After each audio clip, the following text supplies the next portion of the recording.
Hi everyone, welcome back to my new blog. কি অবস্থা সবার, কেমন আছো? আজকে এত দ্রুত ঘুম থেকে উঠছি, উঠে অনেকগুলা কাজ করছি, অনেকগুলা থালাবাটি সবকিছু মেজেটে যে ভাবলাম যে এবার নিজের একটু যত্ন নেই। যত্ন বলতে আর কি, মুখটাকে একটু পানি দিয়ে ভালো মতো ধুলাম, তারপর একটু ময়শ্চারাইজার লাগিয়ে নিলাম। এতটুকুই আমার স্কিন কেয়ার বলতে পারো। আমি তেমন কোনো স্কিন কেয়ারই করি না, যাই হোক আলহামদুলিল্লাহ তবু আমার স্কিনটা ভালোই আছে। যারা অনেক বেশি স্কিন কেয়ার করে তাদের স্কিন আমি দেখে অনেক বেশি পিম্পল হয়। যাই হোক আমার আবার মুখ না লেগে যায়। তো এই তো স্কিনটাকে ভালো মতো একটু প্রিপেয়ার করে ভাবতেছি যে কি রান্না করবো। আমার প্রতিদিন নাস্তা বানানোর জন্য এত বেশি প্যারা লাগে, আর যেহেতু সকালবেলা অনেকগুলা কাজ করলাম আর নাস্তা বানাইতে ইচ্ছে করতেছে না, তবু কি আর করবো, বাবুকে যেহেতু খাওয়াতে হবে তার জন্য কিছু না কিছু তো বানাতে হবে। তো চাচ্ছিলাম যে শর্টকাটে কিছু একটা বানিয়ে নিই। তো এই তো আমার শর্টকাট বলতে আমি বুঝি পাউরুটি দিয়ে, ডিম দিয়ে। আর আমার মেয়ে পাউরুটি দিয়ে ঝেলে দিয়ে একদমই খেতে চায় না, ও কেন জানি পছন্দই করে না। ওকে আবার মাঝে মাঝে একটু প্যানকেক করে দিই শর্টকাটে, কিন্তু সে সেটাও খাবে না। বললাম যে আজকে প্যানকেক খাবে, বলে খাবো না।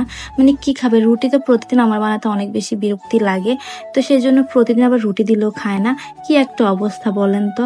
তো আমার ভাবলাম যে যেহেতু বাসায় আজকে ব্রেড আছে, একটু ডিমটাও সেদ্ধ ডিম সকালবেলা ও মানে কিছুই খেতে চায় না বলতে গেলে, তো ভাবলাম ব্রেডটা দিয়ে ডিম চুবিয়ে ওকে একটু ভেজে দেয়, তাহলে ডিমটাও খাওয়া হবে আর একটু ব্রেডটা খেলে পেটটা ভরবে। যেহেতু আমার রান্না করা এখনো বাকি, রান্না করতে করতে অনেকটা সময় লেগে যাবে, এর মধ্যে তো এতক্ষণ ধরে না খেয়ে থাকবে না। তাই সামান্য কিছু খাওয়ার জন্য ভাবলাম যে এটাই হচ্ছে বেস্ট একটা ওয়ে। কারণ ওকে খাওয়ানোর পর আমার কেন জানি মনে হয় পৃথিবীর সমস্ত কাজ হয়তো কমে গেছে।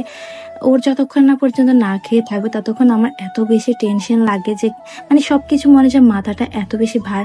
অবশ্য বাবুর মারাই বুঝবে যে বাচ্চা কাচ্চা না খেলে কতটা বেশি পেইন লাগে।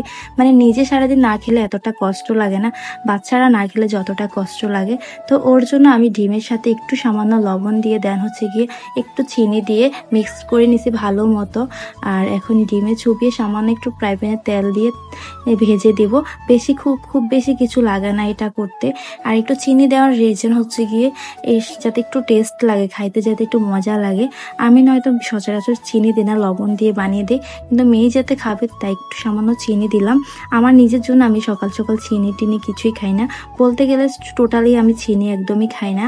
অনেকে চাটা অনেক কিছু খায়, বাট আমি কেন জানি এসব কিছুই পছন্দ করি না। মিষ্টি জাতীয় কোনো খাবার এমনিতেও আমার পছন্দ না। ওর জন্য আর ওর বাবার জন্য ভালো মতো কয়েকটা ভেজে নিব সুন্দর মতো। ওদেরটা চিনি দিচ্ছে, আপনার ভাইয়াও কিন্তু মিষ্টি খাবার পছন্দ করে, তাই তারটাতেও চিনি দিয়ে রাখছি। আর আমি আমার নিজের জন্য যেগুলো বানাবো ওটাতে একদমই চিনি দিব না, তাই আমি একটা ডিম সরিয়ে রাখছি, যেটা আমি পেটে একদম মরিচ দিয়ে বানাবো ঝাল ঝাল করে। আমি আবার ঝাল ঝাল খাবার অনেক বেশি পছন্দ করি। মানে মিষ্টি তুমি যদি আমাকে অনেক দামি একটা কিছু এনে দাও তবু আমার ভাল লাগবে না। আর এই তো আমি নিজের জন্য একটা নাগা মরিচ কুচি কুচি করে দেন লবণ দিয়ে ডিমটাকে ভালো মতো ফেটিয়ে নিলাম, দেন 2 পিসকে আমি সুন্দর মতো ভেজে নিছি আমার জন্য ঝাল ঝাল করে। আর এই তো আমার নাস্তা অলরেডি ডান। এখন বাবুকে দিব, তার বাবা খাবে, আমি খাবো। শর্টকাটের রেসিপিটা কেমন লাগলো কমেন্টসে জানাবে। টাটা।